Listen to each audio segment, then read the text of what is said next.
This video is on what if Naruto was banished and became the Akatsuki leader part 2. The like goal for this video is 29 likes. Sooner the like goal is met, sooner I will upload the next part for this what if. If you enjoy this what if, don't forget to like, comment and subscribe to the channel. Disclaimer: I don't own Naruto nor this fanfic. Two inconspicuous people walked up to a large waterfall. It was huge, and the hundreds of tons of water that rushed towards the ground created a continuous roar of fury. The two men were dressed in all neutral colors for the sole purpose of not attracting too much attention. Using a simple jutsu, they passed through the thundering water without getting even a drop on them. Looking around, they found themselves in a very dark and very large cavern. The water roared behind them as the two supposed travelers observed their surroundings. Immediately spotting a large gate, they made their way towards it. A figure instantly appeared to meet them. "Who are you and what is your business in the hidden waterfall village?" questioned the guard. "We are simply tired travelers who wish to stay for a night in your village. It is supposed to be quite beautiful," one of the men said. He had brown hair and unusual green eyes. Those eyes flicked around as they took in everything around him. The other stranger pulled out some documents and handed them to the guard. He looked over the papers which identified the two men before him as Masaru and Katsu, peaceful civilians who were simply fond of traveling. The waterfall shinobi looked at the second man for a few moments before looking back at the documents. This man had red, almost flame-like hair and dull black eyes. His face displayed no emotion, just like his partner's. Feeling slightly unnerved at the man's unusual appearance, the shinobi nodded his approval and handed back the documents. "Welcome to our village, Masaru-san and Katsu-san," he acknowledged. The two men nodded at him. The village guard then made a signal and a couple seconds later the large gate was pulled open, allowing them entrance to the village. The brunette and redhead exchanged a look that went unnoticed by the waterfall shinobi and then continued forward. It was now fairly common knowledge that the village hidden in the waterfall had begun to relax its security and now let its allied nations know of its location. Before, outsiders had been strictly forbidden, but now they were welcomed along with the business that they brought. So naturally, Konoha had their location, though they didn't keep it as much of a secret as they should have, and not all of their shinobi were quite as loyal as they thought. A broken bar. Masaru and Katsu stepped into the village, taking a look around. They were met with the sight of a peaceful-looking village situated around an enormous tree. The tree was roughly the size of a large mountain, its trunk thicker than any other tree in existence. A lake was on the other side of the tree, and the surface of it glistened in the sunlight. The air was amazingly calm and serene. The two new arrivals shared a secret smile. On the outside, they seemed to be pleased with the view of the waterfall village. On the inside, however, they were smirking triumphantly. A simple hint and some forged papers had been enough to fool everyone. A blonde kunoichi walked quickly towards Konoha's gates. As the Hokage, she had the responsibility of assigning teams to missions and making sure that the missions were successfully completed. Normally, the Godame would just hand out the missions and that would be the end of it. However, today's mission was a bit more a broken bar special. 6 ninja were gathered at the gates. They had been told to wait for her final instructions on their mission. They all turned at the same time once they sensed her arrival. A few greeted her with "Hello Tsunade-sama," and the others just nodded respectfully. Before the Godame stood Sakura, Neji, Kiba, Shikamaru, Hinata, and Kakashi. The silver-haired gentleman watched her approach with his one visible eye. Tsunade knew that he wanted to retire soon, but she wouldn't allow it. This mission needed his supervision. He was a strong ninja with exceptional skills and experience, and the Godame would not let that go to waste. Kakashi had, however, been inevitably changed after the banishment of his student 5 years ago, and his loyalty to Konoha has been severely tested. Tsunade nodded back, smiling slightly as she looked over the rest of the group. Kiba was standing with Akamaru at his side as usual, still turned slightly towards Shikamaru, who he had been talking to before. The Nara had pretty impressive skills for someone of his age, and had even made Anbu about 4 years ago. That genius had yet to apply himself to his work though, due to his apparently hereditary laziness. Her eyes shifted to Neji and Hinata. They had gotten along much better in the past few years than in their Genin days. Neji used to despise Hinata because she was from the main house of their clan, the Hyugas, and therefore deemed more important than him. However, once they really got to know each other, they had become close friends who looked out for each other. That particular hatred, on Neji's part, and nervousness, on Hinata's part, had taken a while to dissolve. Now, the two acted more like family and Hinata had almost completely gotten rid of her stutter, something Tsunade was infinitely proud of. Sakura was standing off to the side a bit, appearing to be deep in thought. Lines of concern were etched into her face as she puzzled something out. As much as the Hokage would have liked to see the pink-haired Kunoichi back to her old talkative self, she knew this was something Sakura had to do. And besides, she was an exceptional ninja with a sharp mind, so she would figure out whatever was bothering her before long. As you all know, your assignment is to work together to retrieve Naruto Uzumaki, Jinchuriki of the Kyuubi no Kitsune. We have not had any contact with him in over 5 years, so approach with caution. Use force if necessary, but not with the intent to kill. Bringing him safely back to the village so that he can be protected from Akatsuki is your top and only priority. The 6 ninja nodded, already aware of the terms of the mission. Tsunade looked them over and then continued.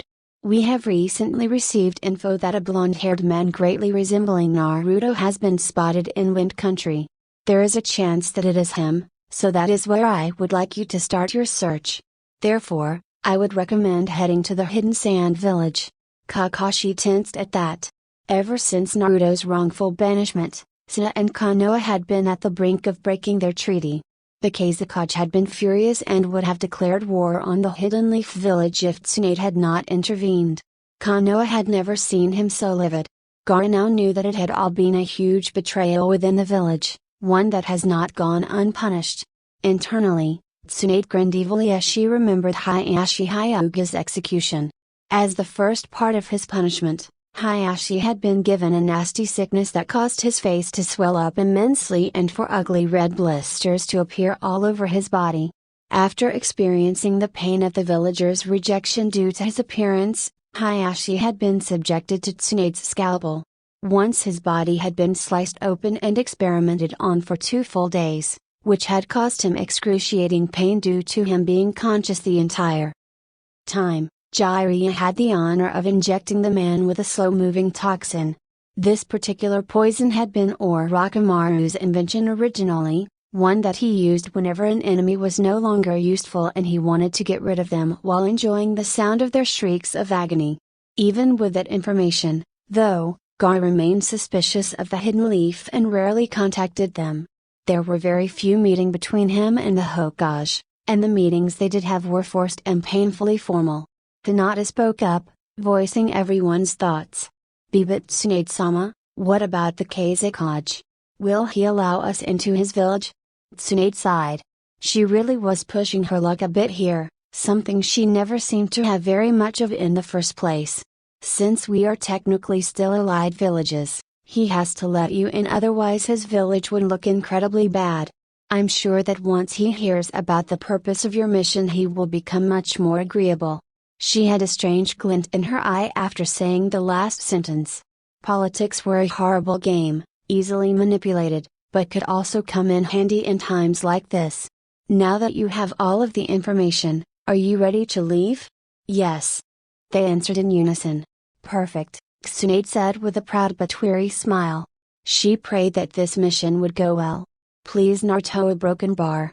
The Hokage stood at the gates, watching the 6 shinobi, and 1 nindog, leave the village. She had wanted to personally see these ninja off to show just how important this mission was to her. With one last look at the fading forms of the Jounins, Tsunade sighed and turned around to go back to her office. She quickly wiped away the tears that had started to form in her amber eyes. After much thought, Naruto had decided to go to Wind Country. The village hidden in the sand was as good of a place as any to get noticed in, and besides, he had connections there. It did help that the current Kazekage had been like a brother to him before he left Konoha. Konoha had broken bar well, he preferred not to think of that traitorous village. Regardless, Naruto and Gaara had both shared the burden of being a Jinchuriki and knew each other's pain. And even though Shikaka no longer resided in Gaara, their friendship never did fade. If anything, it had strengthened. But what was he doing, reminiscing in the past? The future was what he had to look forward to. 2 days ago, Naruto had purposely made quite a scene when he saved a young woman from a group of bandits. After the 10 seconds it took for him to defeat them, the woman had thanked him greatly.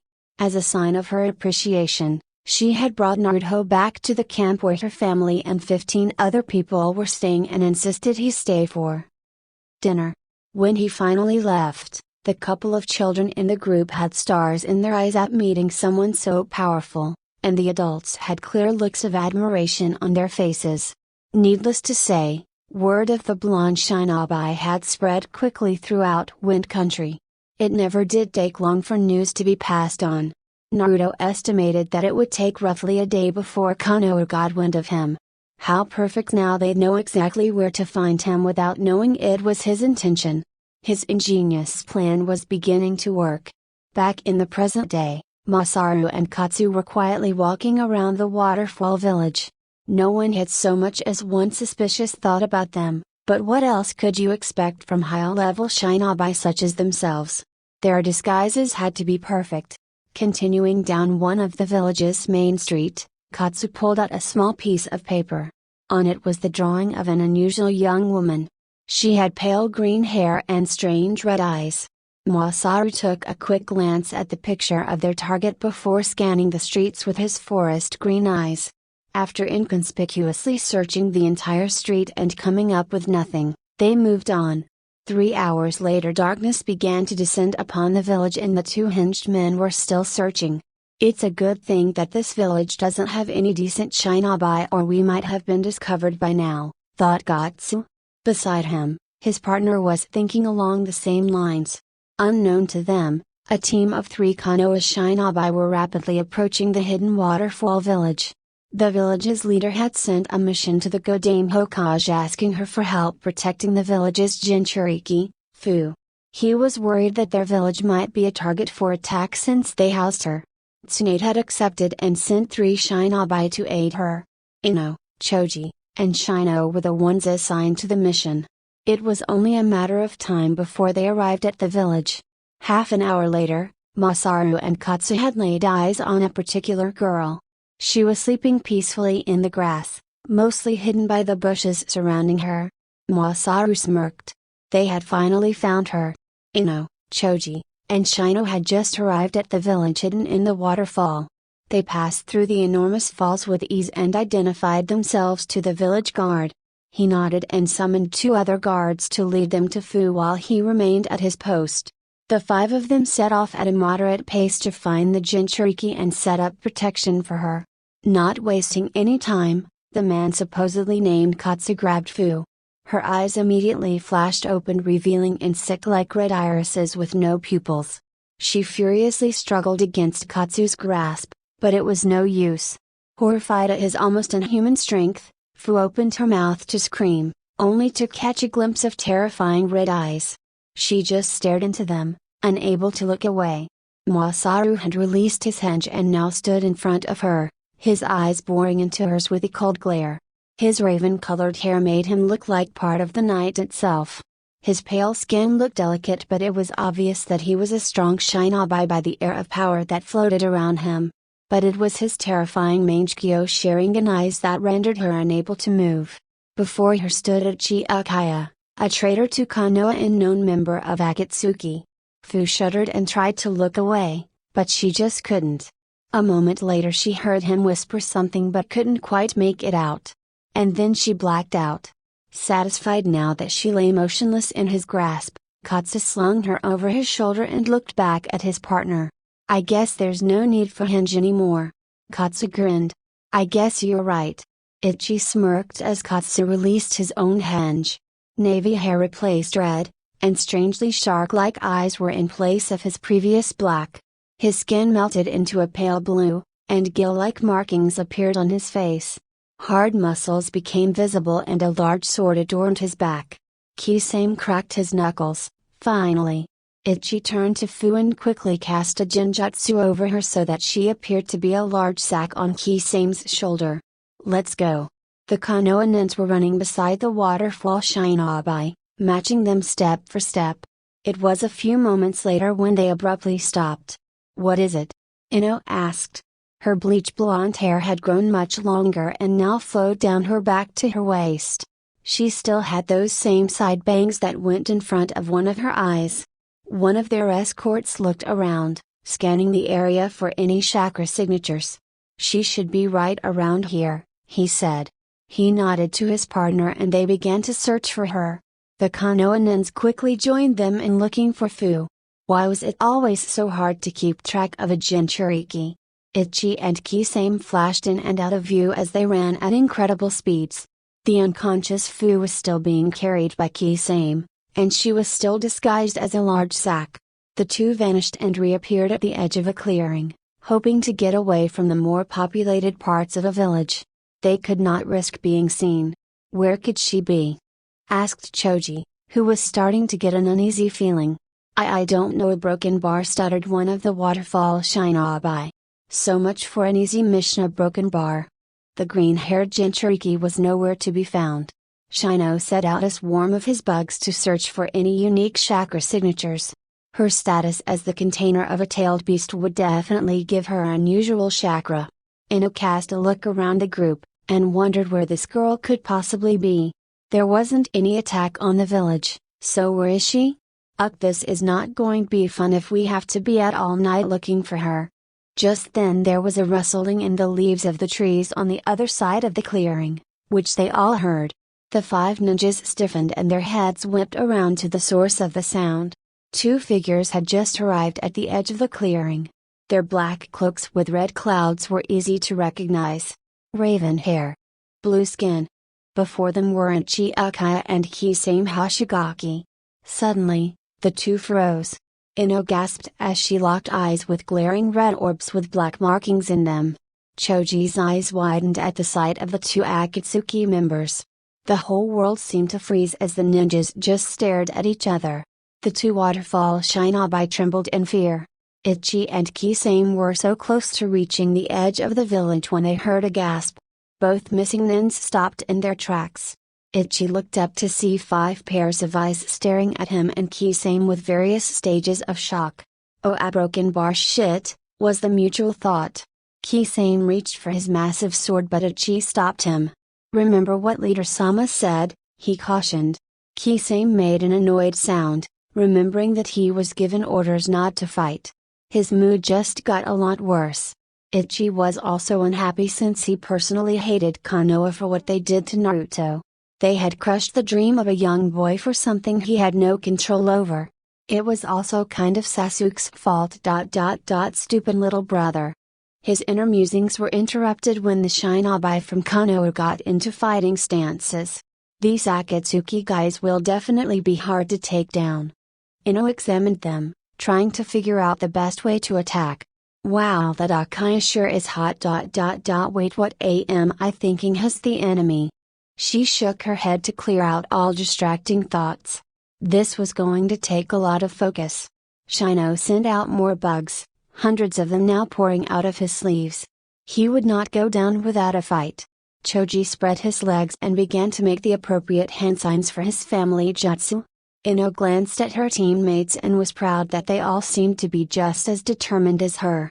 She saw Shino's insects but had long gotten past thinking they were gross. Her blue eyes flashed. The Konoha ninjas charged. Kisame made an amused sound and a sigh came from Ichi's direction. The Waterfall ninjas had pretty much fainted already. Boom. Ino's fist crashed into the spot where Kisame had been standing only moments ago. Dismayed, she whirled around only to be met with a punch to the face.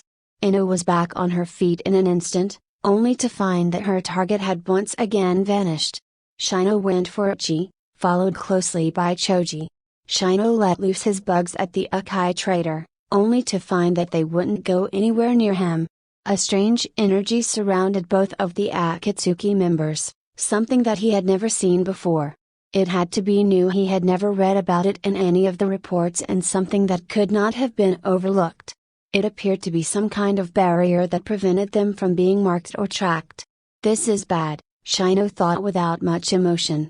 Choji was about to utter the familiar words to make his body expand, but was cut off by a fist slamming into his stomach. Red eyes glared into his own as he was sent flying backwards. His attacker hadn't even broken a sweat and was just standing there as if nothing had happened. But then, Ichi vanished again. Choji's eyes widened as he felt a presence behind him.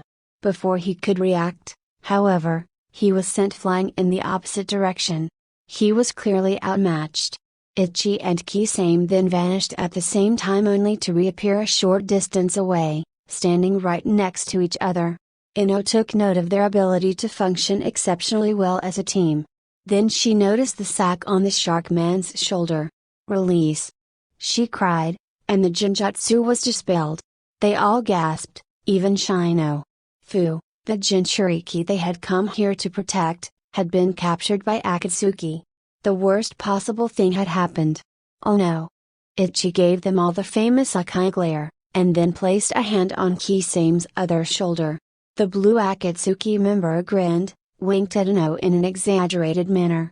Ino, Shino, and Choji were baffled, but then something unexpected happened. Black flames overtook the two missing nuns, originating from Ichi's palm. The flames flared outwards and lapped greedily at everything around them. 1 second it was a flaring black inferno, and the next it dissipated and then extinguished completely. When the flames cleared, there was nothing there. The Akatsuki members had escaped. And they had another Bajuu. The golden sand of the desert rose into the air in small clouds. Wind pushed and pulled at the minuscule particles, causing them to ripple and move much like ocean waves. Sunlight reflected off of their tiny surfaces, causing the air to be filled with glitter. A lone figure trudged through the desert, eyes slanted against the harsh winds. A typical black cloak hid most of his body from sight, as well as from the sun. A thin cloth the color of blood was wrapped around his mouth and nose to protect his lungs. The man's bright blonde hair whipped around his head as the wind picked up. Naruto was only about an hour away from Suna. He walked leisurely through the vast dunes, for he was in no hurry. So what if it took Konoha a couple of days to find him? After all, Naruto needed some time to ponder his thoughts. What should I do when I meet whoever that backstabbing Hokage sent to retrieve me? Retrieve, now I'm sounding like that traitorous bastard, Sasuke. At least not I understand why he wanted to shrug that corrupt village off of his back, the blonde Jinchuriki thought. Tamiya broken bar images of the raven flashed through Naruto's mind. His lips pressed into a thin line. He hadn't seen Sasuke in 5 years. It wasn't just a coincidence that Naruto hadn't run into him though. No, Naruto was careful to avoid him. If that dumb saw him, then he would know who Naruto really was. Who he had become. He also couldn't have Sasuke hurting Ichi. Naruto had begun to take a liking to the elder Akaya. Although he acted cold towards almost everyone else, Ichi occasionally opened up to the banished nun and proved to be a loyal friend. But when he eventually ran into the shinobi from Konoha, how should he react? Naruto tried to imagine their meeting in his mind but just couldn't. He had been away too long to accurately predict their reactions, strengths, weaknesses, etc. His original plan was to just go along with it and let them take him back to Konoha, but seriously that would be letting them off too easily. He thought over the different options and finally decided on a course of action that would meet both of their needs. When they finally found him, he would tell them exactly how he felt and tell them how much he hates them. And then he'll put in some bad words about Konoha to make it all the more dramatic. Naruto then planned to refuse to go with them, which would force the Konohans to take him by force. After beating the crap out of them until he was satisfied, he would conveniently pass out, which would allow them to take him back to Konoha. Perfect. Both sides got what they wanted. I wonder who Tsunade sent a broken bar. Naruto wondered with little interest. It didn't really matter, because as far as he was concerned, they were all part of the hidden leaf, and were therefore not worth his time. Konoha broken bar, the blonde growled. Painful memories instantly began to assault his mind.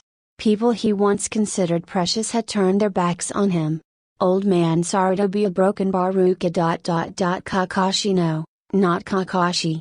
He never really believed in Naruto and probably thought he wasn't worth the effort. Kiba, Hinata, even Lee, Choji, Shino, all of the rookies. He had thought of them as friends, no, more than that. They had been the family he never had. Then there was Sakura, and that meaningless crush he had on her in their Genin days. Sasuke, the person he once thought of as a brother and then hated with a passion when he left the village. The same man he now applauded for escaping that hellhole before him.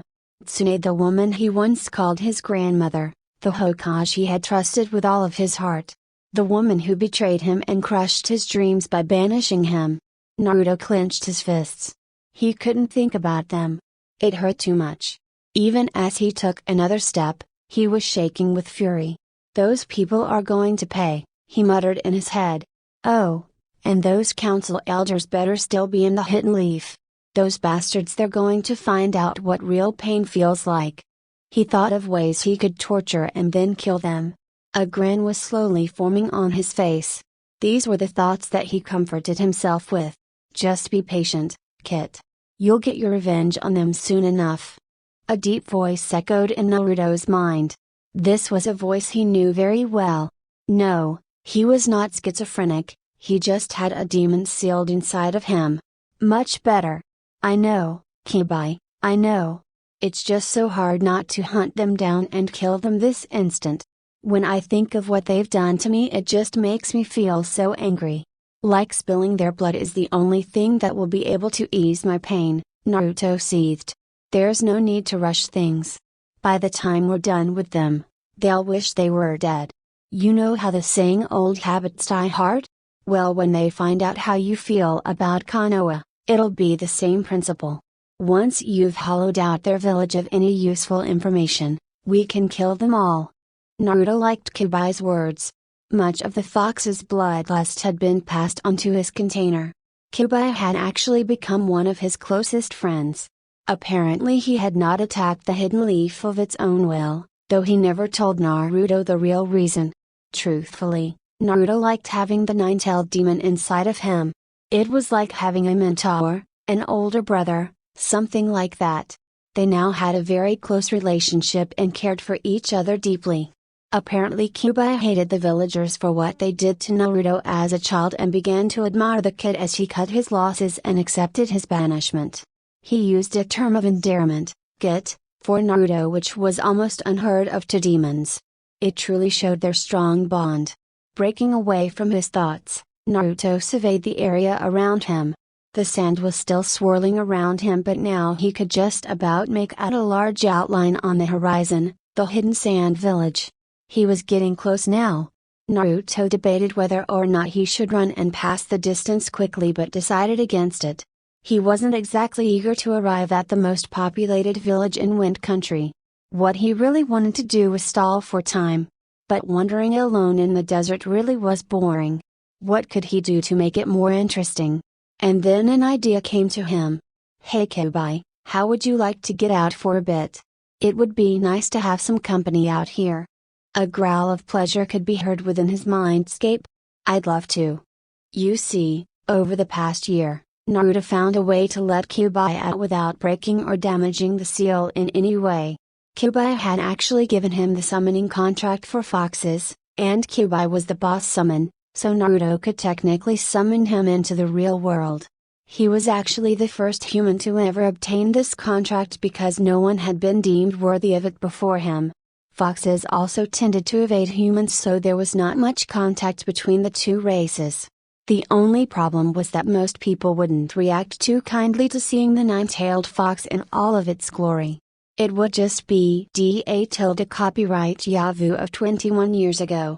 As an Akatsuki member, he had access to secret scrolls and forbidden jutsus, so it was only natural that he found a way to fix this minor inconvenience. Naruto found that he could summon a physical body for Kyuubi that he could then transfer the fox's consciousness into. Of course, the body had to be of a fox or the jutsu wouldn't work. By doing this, Naruto could control the amount of chakra the fox possessed in its new body and could actually fight with it just as another shinobi would fight with a Nandog. Except as an added bonus, they still retained their mental link so they weren't limited to speaking out loud. All in all, it was the perfect solution. Naruto loved the idea of having Kyuubi on the outside. It would be great.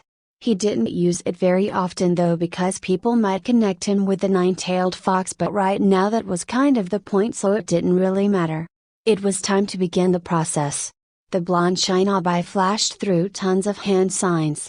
It wasn't a normal summon, so it required a slightly different ritual.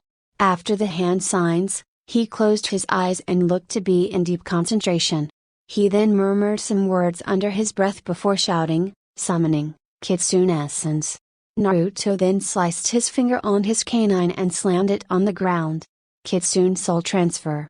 Intricate black lines spiraled out of his finger and covered the nearby ground. The lines snaked out around him, forming a circle about 4 feet wide. The lines then began to glow a bright fiery red, and dissolved into the sand. A few seconds later, there was the sound of a small explosion and smoke billowed up from beneath the ground. Naruto's face settled into his trademark grin.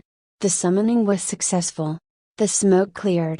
In its place stood a 7-inch tall red-colored chibi fox. It looked to be no more than a fox kit, and it was really cute. Honestly, if there were any girls around, they would say it was adorable. The fox opened its eyes, which were a startling blood red just like its fur. It stretched out like a cat after an afternoon nap and uncurled its 3 tails. Yes, 3 tails. It was still a demon fox, although at the moment not as powerful as the 9-tailed. And then the fox spoke. "This feels good. You haven't let me out nearly enough." Naruto chuckled. "I'm glad you like your new body, Kyuubi." He then looked towards Suna. "It's probably time for us to get going. I'll need to face them sooner or later. Oh, and I'm gonna call you Q from now on since you're all chibi-fed now." He smirked. Q raised an eyebrow broken bar even though he didn't really have any eyebrows. It was actually kind of scary how human his expressions looked on the face of a fox. "Whatever, Kit. It's fine as long as I'm out of that cage. Alright. Let's go." Naruto motioned the tiny fox. Q crouched down and then leapt up and perched on his shoulder. After settling on it quite comfortably, he gave a quick nod. Naruto started walking again, only this time a bit faster than before. He was happy to have a physical companion now. Regardless of what anyone said, Naruto was never the solitary type. He craved companionship. The team of 6 Konohanins was traveling rapidly through the forest and were just about at the Wind Country border. They were about halfway to Suna and were making great time. There were various emotions flowing through the group, but everyone was eager to find Naruto. Kakashi suddenly signaled them to stop. The Shinobi team abruptly landed on the ground and went into high alert mode. Hopefully they wouldn't be mistaken for a small invasion force because the Hokage didn't send a message to Suna ahead of them. Tsunade was worried that the Kazekage would react badly and trusted the 6 to explain the situation completely. Maybe that wasn't such a good idea after all.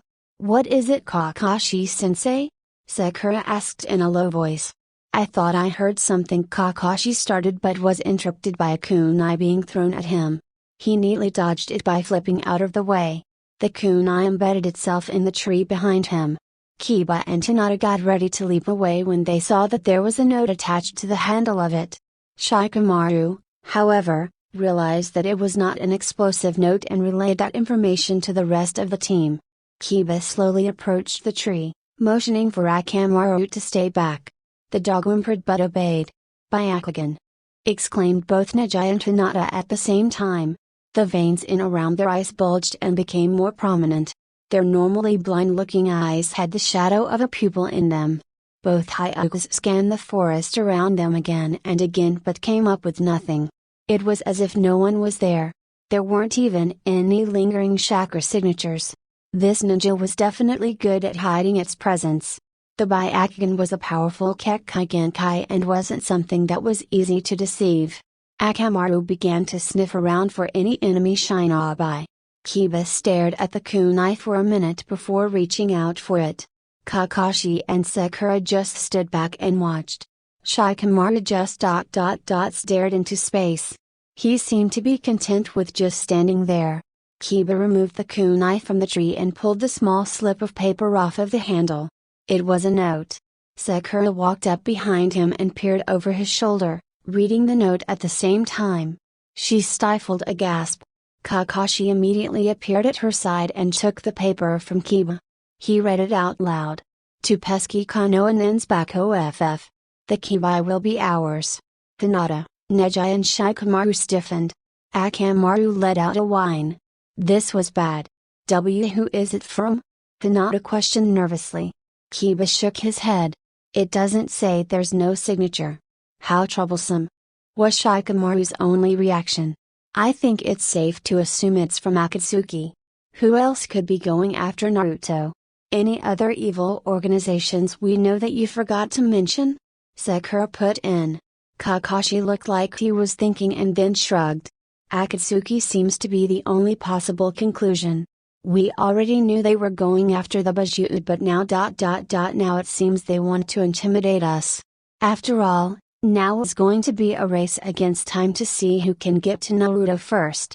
We didn't have such time limitations before because they could have been going after any Jinchuriki, but now it is confirmed that they are going after Naruto. This is really bad, worse than we could have predicted. We are now after the same target as Akatsuki, Neji said in a flat voice. Inside, however, he was angry at the organization. How dare they try to hurt Naruto?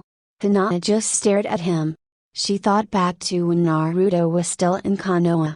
He was a loyal shinobi and probably the most determined person she ever met. Hinata remembered her crush on him, and her fists tightened in a rare display of anger.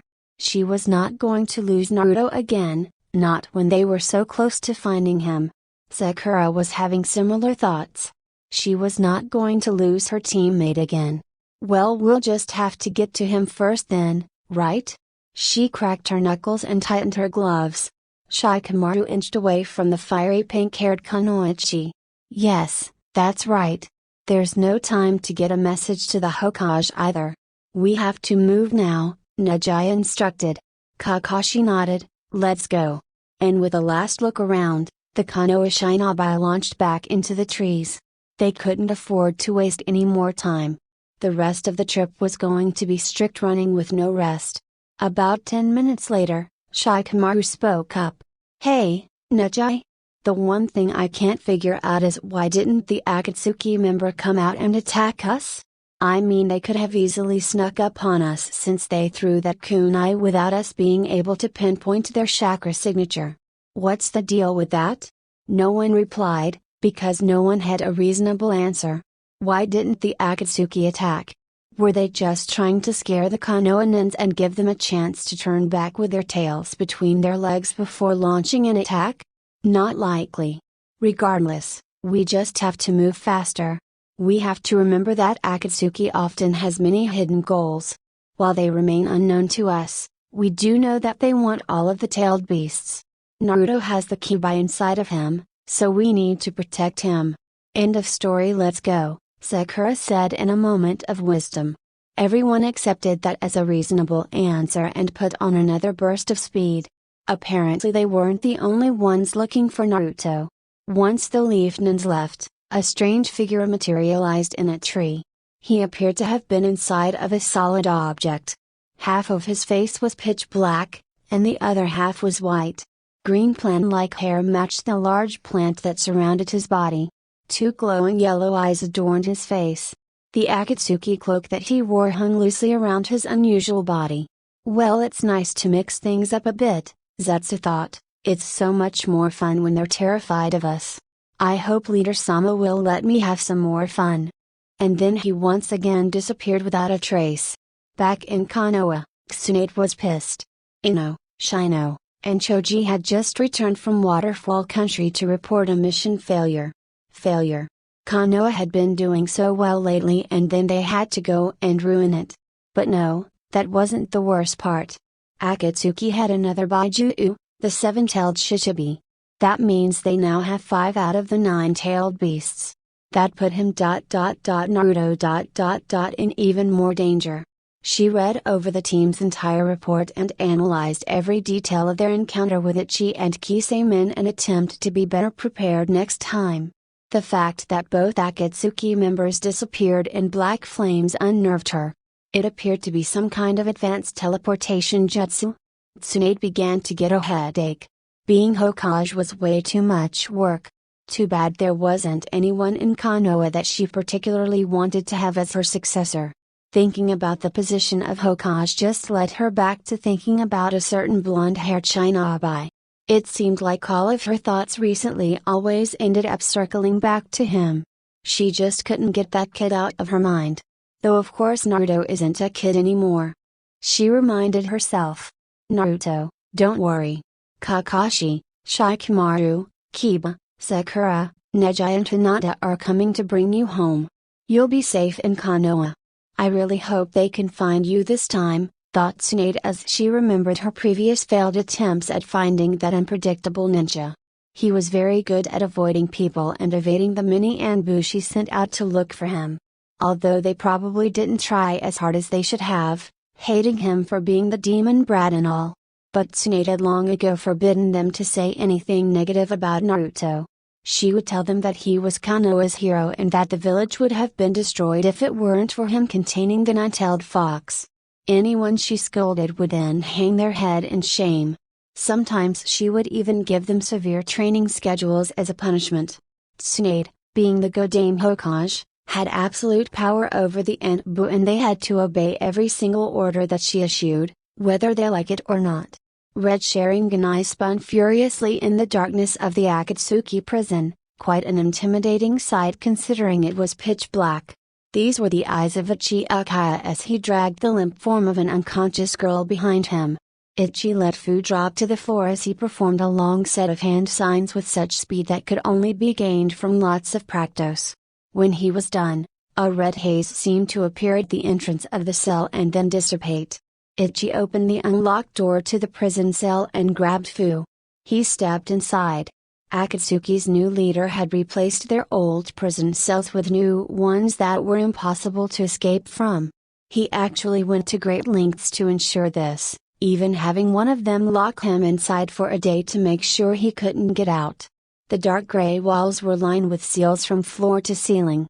These seals blocked Shakuryu's weakened muscles, and did a range of various other things to the captive when activated.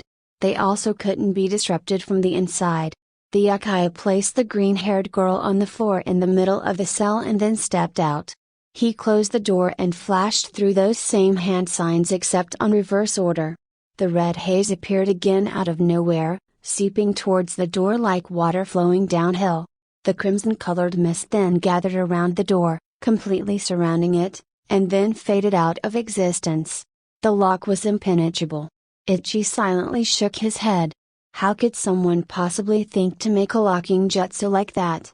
It must have taken a lot of skill to create such a powerful one. Leader Sama appears to have many hidden talents. Still in thought, he vanished. In that same instant he reappeared somewhere in the Akatsuki's mountain hideout. Kisame was standing next to him. Did you lock her up, Ichi? The blue man asked. Yes, Ichi answered simply. He then proceeded to walk away. Normally Kisame would have been annoyed by how his partner tended to dismiss him so easily, but he was too excited by the progress they were making. These Jinchuriki really weren't as well protected as they should have been. Maybe the hidden villages were stupider than they thought. Kisame chuckled a bit at the thought. 5 down, 3 to go. Kisame muttered under his breath. Leader Sama would love how quickly they were accomplishing their goal. The never-ending torrent of wind seemed to have finally subsided. A shinobi with golden hair was just approaching the gates of the hidden sand village. On his shoulder sat a tiny fox with red fur and red eyes. The fox didn't attract as much attention as he could have, due to his small size. Q hated to be stared at, so he just perched motionlessly on Naruto's shoulder. Naruto paused for a minute and looked at the thick sand walls around the city, deep in thought. He hadn't been to Suna in years and he wasn't sure if it was going to be quite how he remembered it, even though he hadn't really spent much time in this village to begin with. His inner musings were interrupted by a deep voice. "Get, are you going to move or are we just going to stand here all day? Because I'm hungry now that I have a physical body and I don't appreciate being starved." Naruto internally smirked at the tiny fox on his shoulder that was staring at him with an expectant expression. Seriously, what was with those strangely human expressions? It unnerved Naruto that he could understand them so well. "I'm going, don't worry Q," he muttered through their mind link. Naruto began to walk again and headed towards one of the two Jounin guards that were positioned at the gate. The Sand Shinobi looked up to meet his gaze. Naruto watched, slightly amused, as the guard observed his unusually bright blonde hair and deep blue eyes. It was very convenient that the red cloth over his mouth covered the dark whisker marks that were etched into his cheeks. Of course on the outside he pretended to be oblivious to his scrutiny. Naruto hated having to hide his true skills, but he might as well get used to it. "Please state your name and reason for coming to Suna," the guard said in a formal manner while the other Jounin looked on with mild interest. Naruto internally debated whether or not to give his real name or make up an alias, but it was Q who made the decision for him. "Tell them your name is Kenji. That name is as good of a name as any. It means twice as wise, so it makes sense, don't you think? Say you're from ... I don't know, Wave maybe? Besides, Konoha needs to know you're here but you don't want to make it too obvious. After all, everyone would expect you to be fairly secretive since they all assume Akatsuki is after you." After silently thanking the fox on his shoulder, Naruto said, "My name is Kenji of the Wave. I simply wish to stay in your village for a short amount of time and enjoy all it has to offer. I have heard much about the Hidden Sand Village but haven't been here myself. Other travelers speak very highly of Suna." That seemed to be enough to convince the guard. Naruto's, or should I say, Kenji's air of confidence made him easy to believe. Naruto pulled out some papers from his cloak, discreetly waved his hand over them, and then handed them to the Sand Shinobi. The guard was oblivious to the simple yet pretty much undetectable genjutsu he had just placed over the document. After briefly studying Kenji's traveling papers, the Jounin guard nodded and waved the blonde man through. Naruto found it difficult to keep a victorious smirk off of his face, so it was a good thing that the red cloth obscured his expression. These villages really need to have better security. "Welcome to Suna," was the last thing Naruto heard before the large sand gates closed behind him. The blonde Jinchuriki swept his gaze over the city that was sprawled out before him. Yes, it was still as beautiful as he remembered. The afternoon sun caused the city to literally sparkle as he looked at it. "How long do you think we'll be able to stay here before Konoha arrives, Q?" he asked the three-tailed fox. It was a good thing that the Kyuubi had the ability to repress his chakra in this form or the village's shinobi might sense its presence. Although Q wouldn't be recognized as a demon, that would still attract unnecessary attention. "A while, I hope. I'm already starting to like this village," Q silently replied from his spot on Naruto's shoulder. Naruto nodded in agreement. He had always liked Suna. Naruto and Q were content to wander around the village for an hour. The large golden buildings that were expertly sculpted out of sand were quite the sight to behold. The Kazekage's palace in the middle of the city was also quite the sight to behold, adding to Suna's appearance like a diamond ring in a jewelry box. The Hidden Sand Village was truly beautiful. Q was also transfixed by the many sights and sounds around them. It had been many years since either of them had been out of the Akatsuki's secret base, let alone in a large, populated city. It was quite the change from their previous scenery. Naruto felt himself unconsciously being drawn to the Kazekage's tower without realizing it. Before he knew it, Naruto was standing not very far from the magnificent building. It towered above everything else, displaying its importance. "Wait. Should we let Gaara know we're here or not?" I mean, he is the Kazekage, but would it be beneficial to us in any way or just more trouble? The blonde pondered this. It was a good thing that Akatsuki already extracted Shikaka from Gaara. Naruto really wouldn't have wanted to betray his friend. Of course, Naruto hadn't even been a part of Akatsuki when they captured Gaara. Naruto had actually been one of the Konoha nuns who went to save him. And luckily Gaara is still alive. So, crisis averted, and Gaara and Naruto were still very good friends. It also helped that Gaara has no idea that Naruto is now in Akatsuki. He didn't realize that he was standing right next to a small restaurant that just happened to be one of the most popular places to eat in all of Suna. A single figure stepped out of the small building, paused, and then began to make its way towards him. Naruto didn't even notice because he was so lost in thought. Naruto didn't even notice Q's subtle warning. He was too busy thinking about the best way to talk to Gaara, or if he should even talk to him. How could the Kazekage factor into his plan? Hey Naruto? Again, Q's comment went unnoticed. One of his tails twitched in agitation. He was about to attack the blonde's face to get his attention when the object of his warning did it for him. Naruto? Someone asked, which snapped the Jinchuriki out of his reverie. That definitely wasn't Q, and no one in Suna should know who he is. Naruto whirled around, only to find himself face to face with someone who was very familiar. Intimidating seafoam green eyes bore into his cerulean orbs. Bright red hair stood out against the pale blue sky. The eyes seemed to hold a bit of surprise, which then turned into an incredulous stare. Naruto's cerulean eyes narrowed before widening in recognition. Gaara? To many people, Suna was the oasis in the middle of the desert. The hidden sand village was the pride and joy of Wind Country because of the way the entire village sparkled like a precious gem. It would always be such a relief for exhausted travelers to finally spot the village that they wouldn't be surprised if it was a mirage. Suna often shone with a golden light as the sand reflected the rays of the sun from sunrise until sunset. More often than not, this village held a peaceful atmosphere. The next few days, however, would not be peaceful. Not by a long shot. In the midst of the hidden sand village, two old friends were staring at each other, one's seafoam green eyes burning into the other's cerulean blue. Gaara no Sabaku, Kazekage of the hidden sand, was shocked to say the least.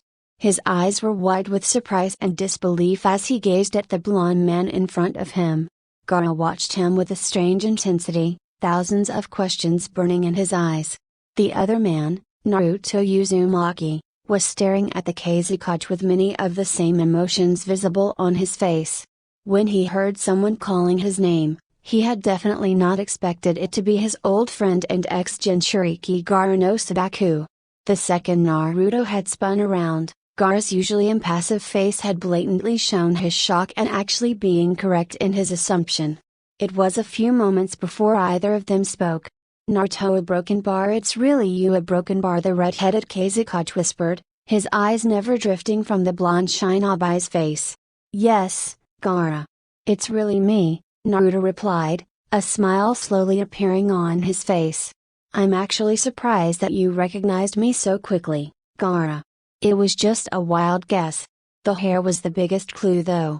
No one has that same bright yellow color as you. Gaara seemed to have gotten considerably more talkative throughout the years. Naruto put on his idiotic eyes and just stood there grinning. Behind that stupid mask, however, his unnaturally sharp mind processed each and every scrap of information. Naruto liked that Gaara still accepted him. Gaara still counted him as a friend, and that was nice. After all, the two of them had been very close before his banishment. It was a change to meet someone from his past who hadn't betrayed him. Naruto's sharp eyes observed how Gaara had changed in the past 5 years. Dark circles still surrounded the ex-Jinchuriki's eyes, accentuating his pale complexion.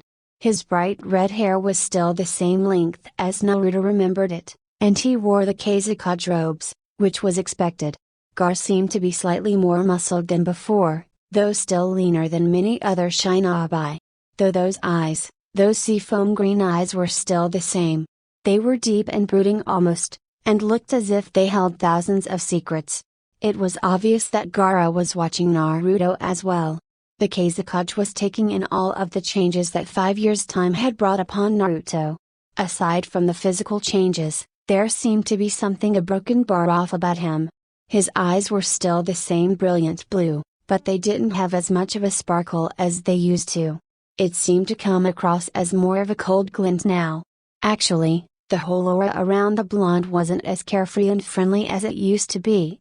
He seemed to be more reserved and calculating, which was not what Gaara expected. It was the Kazekage who spoke up. "But Naruto, where were you? I sent out countless teams of shinobi to find you, but none of them even got wind of your existence. It was as if you had just a broken bar disappeared." The redhead frowned, thinking of his inability to find his blonde friend sooner. It was just too easy for Naruto to come up with a more than believable excuse. "Actually, I was in hiding. Let's just say that without a connection to any of the great ninja villages, I'm an easy target for a broken bar certain organization." Naruto knew that Gaara would get the hint. Gaara nodded in understanding, still taking in the fact that Naruto was still alive and standing before him, after 5 years of being on his own. "Ah yes, the Akatsuki," Gaara mused, his voice sizzling with hatred. "They seem to have been dormant for the longest time until recently, when their activity began to increase rapidly. As of a couple days ago, they had 4 Baiju, but now we just heard disturbing news from the hidden Waterfall village. Apparently the Akatsuki took Jinchuriki to the 7-tailed Shichibi, right under their noses." Naruto's eyes widened and a shocked expression overtook his features, which soon melted into a more nervous one. "Oh yes, he's quite the actor, isn't he?" Of course Naruto knew about this, but he still had to keep up his little charade. For now, he was actually quite pleased that Gaara hated the Akatsuki so much. This meant that the Kazekage would never connect him with it. "That's not good news, Gaara. Now there is a greater chance of them coming after me this time." Naruto rubbed his temples in mock worry. He closed his eyes, pondered something for a minute, before his impossibly blue orbs locked onto the Kazekage's. Gaara raised an eyebrow, resisting the urge to fidget under such an intense gaze. Since when could someone get to him like that? "Gaara, since I'm here, do you think that I could maybe spend a couple of days in Suna? I mean, with a city this large I doubt Akatsuki would be able to launch an attack. No one even knows I'm here." The deceitful blonde looked at the Kazekage hopefully. Naruto saw Gaara's eyes cloud with painful memories. He knew exactly what the Kazekage was thinking about. His battle with Deidara, his capture, and then his death. Not pleasant thoughts by a long shot. After a few moments, however, his eyes cleared and his head snapped up. "Of course, Naruto, you can stay. Hell, stay as long as you like. It is the least I can do. Suna offers protection to all of those who live within its walls." Naruto grinned and gave the redhead a grateful look. "Thanks Gaara," he said happily. Gaara paused for a minute and looked back at the blonde. "By the way, Naruto, how did you get into Suna?" "Oh," Naruto scratched his head sheepishly, "I may have used an alias a broken bar to his pleasure." Gaara just rolled his eyes and gave an understanding nod. Naruto was surprised himself by feeling immeasurably happy to have such a loyal friend. After saving Gaara from himself, they had been very close. It was just an added bonus that Gaara didn't gossip about everything that went on in his life. "It's good to have you back, Naruto. Temari and Kankuro were worried about you as well.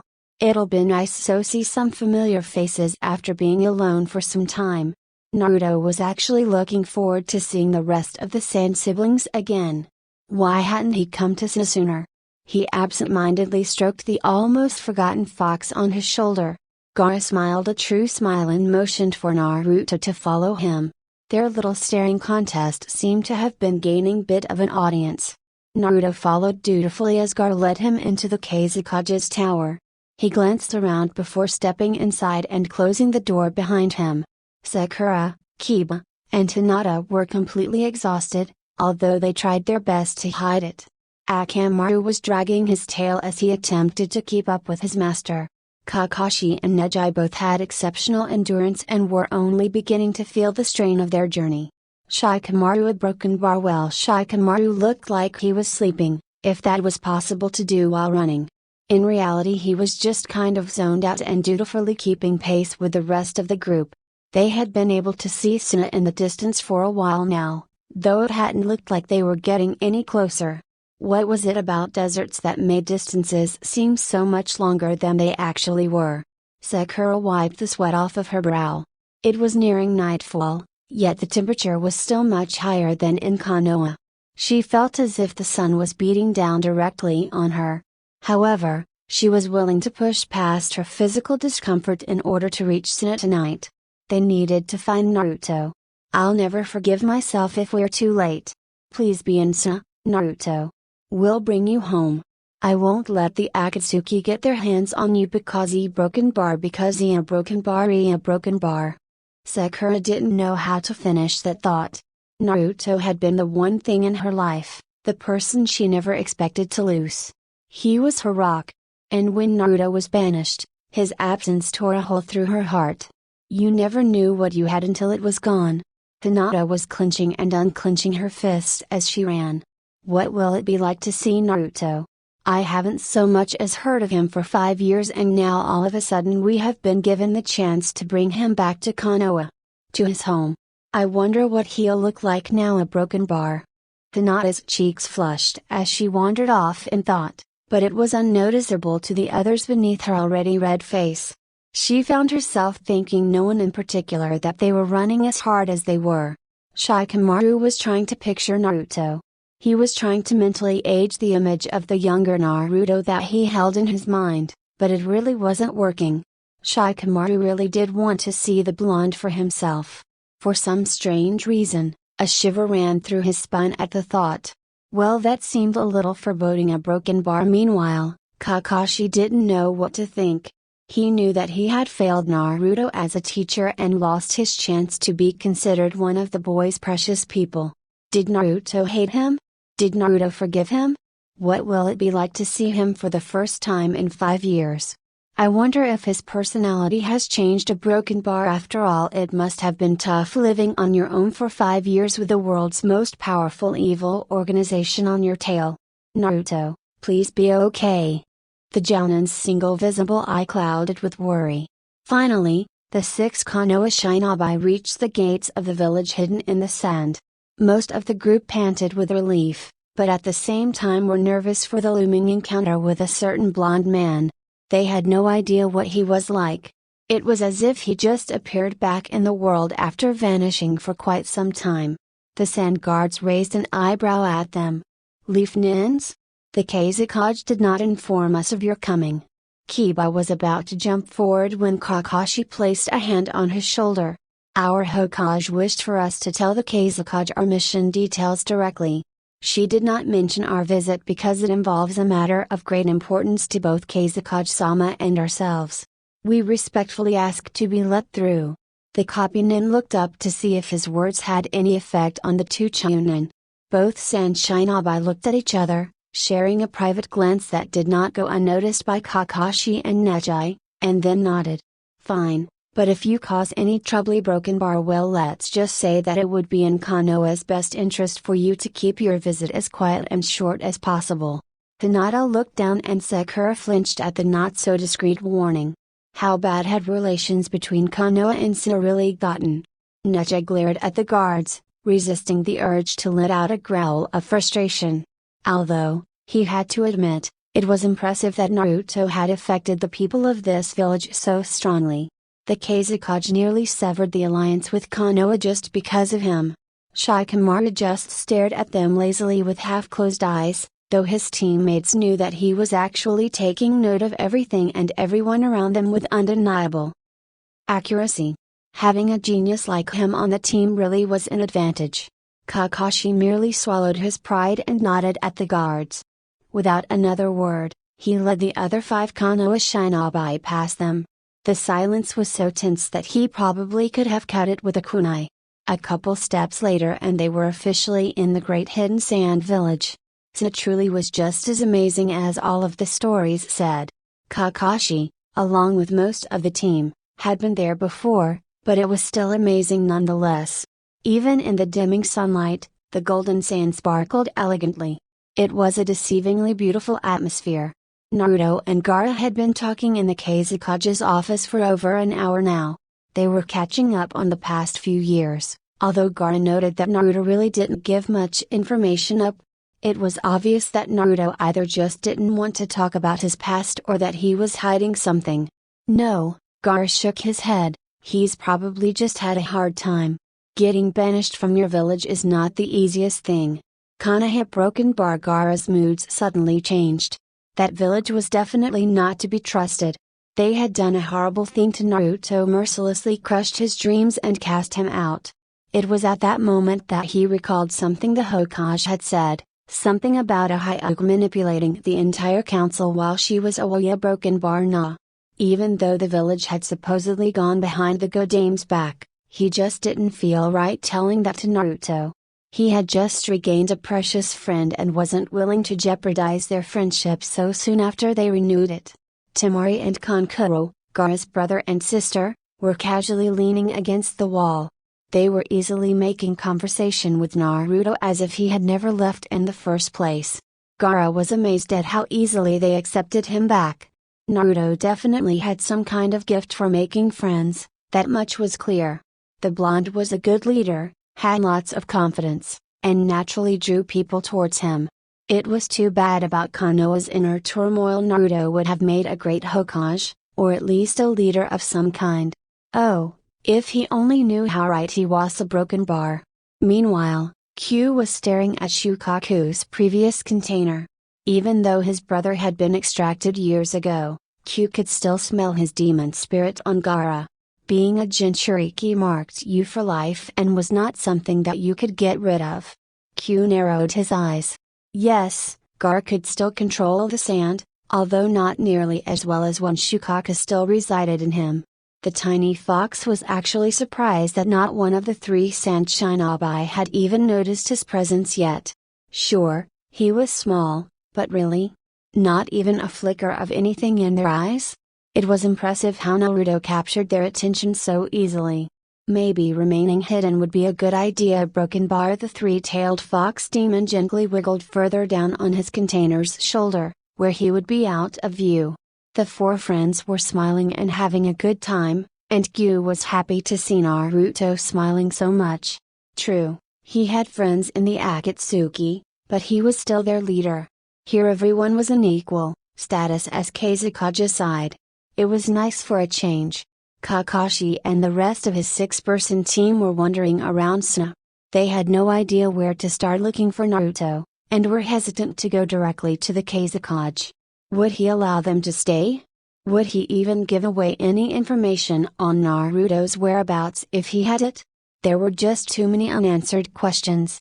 Sakura, Hinata, and Shikamaru were content in just looking around the village in case a certain blonde could be seen walking in the streets.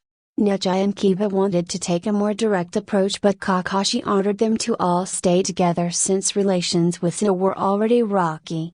The two looked slightly annoyed but still agreed. 2 hours later, darkness descended upon the desert. It was much colder than they would have thought, and all of the Konohans began to make their way to the Kazekage's office, unable to find their way around it. Naruto was thoroughly enjoying his time with Gaara, Temari, and Kankuro. He had stayed in the Kazekage for most of the day since it wouldn't exactly be beneficial if the citizens of Suna asked too many questions about this new person who seemed to be very close with a respected Kazekage. Naruto had pretty much given Konoha enough indirect information to figure out that he was here, in the hidden sand village. There was not need to send out such a huge beacon alerting them of his presence. After their long conversation, which lasted most of the afternoon, it was obvious how Naruto felt about Konoha by the way that he spat the name and spoke of it with disgust. Honestly, none of the shinobi in the room could blame him. They would feel the same way. Talking with him just deepened their feelings of distrust towards the hidden leaf. Naruto truly enjoyed their company, but a quick glance out the window told him that it was time to leave. By the looks of it, the sun had set quite a long time ago. Night had settled onto the sprawling sand village, and the sliver of a glowing moon could be seen in the distance. Naruto blinked and looked around Gaara's office. Temari was fiddling with one of her smaller fans and flashed him a grin when she noticed him looking. Kankuro, who had been talking with her a moment ago, had gone back to polishing his newest puppet. Gaara, as Kazekage, was just finishing up some paperwork at his desk. Naruto put away the kunai he had been twirling around on his finger and stood up. They all glanced up at him. "Well guys, thanks for having me, but it's getting pretty late so it's probably time for me to leave," Naruto said, grateful for their generosity. Gaara stood up and handed him a piece of paper. "There's a nice and a short walk from here. The directions are on that paper. Show it to the owner and they'll put your stay on the village's tab." Naruto thanked Gaara and shook his hand in a friendly manner, then did the same to Kankuro. He was about to offer his hand to Temari when there was a blur of blonde. Naruto blinked, suddenly finding Temari hugging him. Surprised, Naruto returned the hug. That was odd, a broken bar. He didn't think Temari was the hugging type. He suddenly realized that it had been a very long time since some hugged him. After saying his goodbyes, Naruto left the room and ascended the stairs from the Kazekage's tower into the street. Q, who had been hiding in his cloak, suddenly appeared on his shoulder. "Those three seem to share your opinion on Konoha, Get," the fox rumbled in his mindscape. Naruto nodded internally. The fox was no doubt apply that to their future plans. "Yes, they sure do. It's amazing how much one event can completely destroy village relations," the blonde Jinchuriki mused. Q let out a happy sound and affectionately wrapped a tail around Naruto's neck. "It's a nice break from our stressful lives," he agreed. Naruto grinned. It didn't take long for them to get to the inn. It was run by a nice old lady who seemed to be surprised that the Kazekage sent him. "You must be a very good friend of his," she had commented. Naruto had then twitched, having hoped to get by without a conversation. He was struggling with acting so happy and carefree. He really just wanted time alone. After exchanging a few polite words, Naruto found himself in a nice-sized room with a single bed and some basic furniture. He didn't even bother unpacking, knowing he would have to leave soon. "Hey, Get, I'm going out for a bit," the crimson bundle of fur spoke from its place on the bed. "Let's see if those Konohans are even here yet." "Slow bastards," a broken bar. The blonde Shinobi just nodded absent-mindedly and said it was fine as long as he wasn't seen. Naruto also reminded Gyu that he could just unsummon himself to escape any potentially troublesome situations. The small fox snorted and then disappeared into the night. Naruto just sighed and turned towards the window. He slowly slipped out and perched on the roof. The blonde raised his eyes to the sky and easily spotted a couple constellations. Nightfall in the desert was truly magnificent. Naruto sighed again and just gazed up at the crescent shape of the moon, breathing in and out in a calming manner. Gaara was in his office alone, his sister and brother long gone. The Kazekage was gazing out at the sky much like our blonde Jinchuriki. He didn't mind staying up late. Old habits always seemed to almost comfort him. There was an abrupt knock on the door. Gaara, being the only one in the room, sighed and sunk into his chair. It was far too late for anything like this. "Come in," was his curt greeting. There was no need to be nice to people he didn't know. 6 Shinobi stepped into the room. One shut the door behind them. These people seemed familiar. A broken bar sense of foreboding appeared in the back of his mind. Gaara's green eyes flicked towards their headbands. It was blatantly obvious what village they were from. Konoha. Gaara almost growled the name in his mind. Sakura, Kakashi, Kiba, Akamaru, Neji, Hinata, and Shikamaru hesitated before entering the Kazekage's office. When Kakashi slowly pulled open the door, Kiba could sense the feeling of unease in the air. Upon seeing them, Gaara's face hardened. This wasn't looking good so far. Sakura and Hinata shivered at the terrifying Shinobi. They used to be friends with him, but he had severed most ties with Konoha long ago. As soon as all 6 Leaf Shinobi had assembled in front of him, Gaara spoke with a quiet but deadly voice. Please explain to me why you are in my village. Yu Hokage has not sent any word about a large group of leafmen appearing in Suna. His words were sharp and to the point. His tone hinted at annoyance. We apologize, Kazekage-sama, but we have come for a matter of great importance. It was Kakashi who spoke. Gaara didn't grace them with a reply, and only raised one of his non-existent eyebrows. He hoped this wouldn't take long. Kakashi cleared his throat. We have come to find Naruto Uzumaki. Thank you for watching.